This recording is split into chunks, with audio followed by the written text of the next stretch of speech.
guys, I really miss being at school and seeing everybody at school. And so I decided I'm going to make some videos of me reading some stories for you.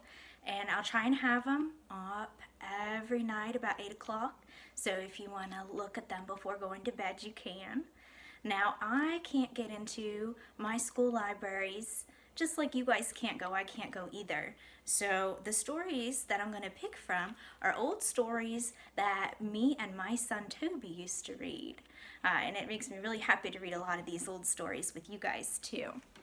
Now the first one I picked today is called Swimmy. The author is Leo Leone, and he's also the illustrator. He did both jobs. He wrote the words and he drew the pictures. And this book, I don't know if you can see it, has a special medal on. Do you guys remember what that stands for? It's the Caldecott Award for Best Pictures of the Year. Since this one is silver, it was a runner-up. It's like the second best pictures. So we're going to read Swimmy today.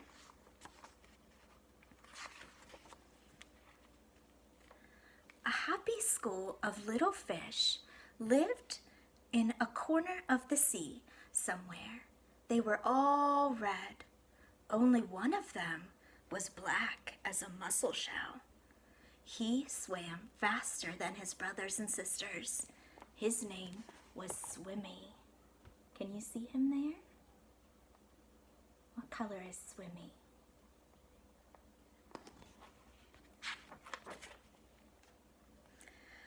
One day, a tuna fish, swift, fierce, and very hungry, came darting through the waves. In one gulp, he swallowed all the little red fish. Only Swimmy escaped. That's sad.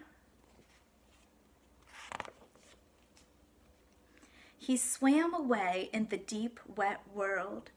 He was scared and lonely and very, very sad.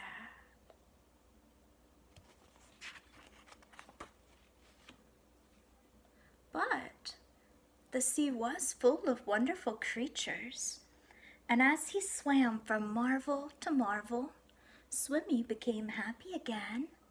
He saw a Medusa made of rainbow jelly. What kind of animal is that? That's a Medusa jellyfish.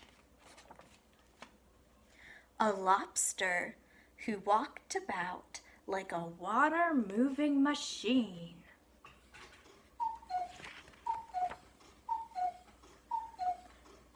Strange fish pulled by an invisible thread.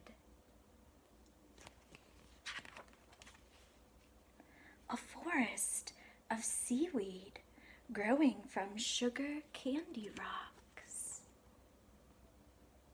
Now, do you think those rocks are really made out of sugar candy?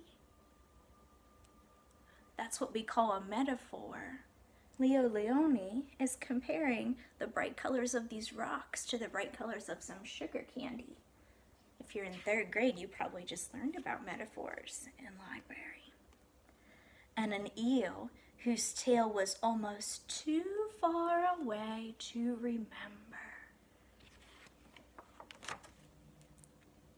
And sea anemones who looked like pink palm trees swaying in the wind.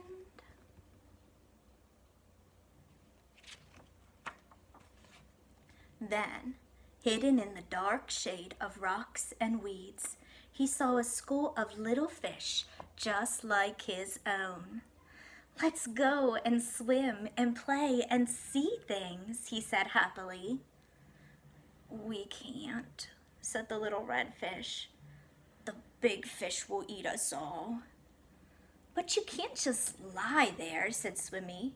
We must think of something. What do you think they could do?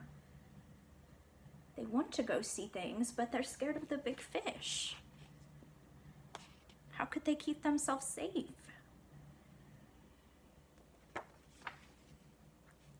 Swimmy thought and thought and thought. And then suddenly he said, I have it. We are going to swim all together like the biggest fish in the sea.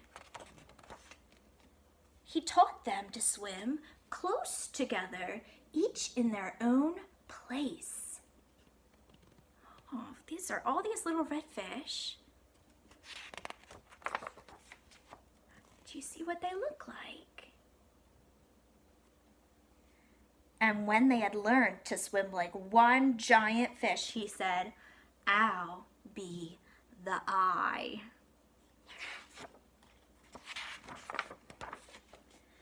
And so they swam in the cool morning water and in the midday sun, and they chased all the big fish away.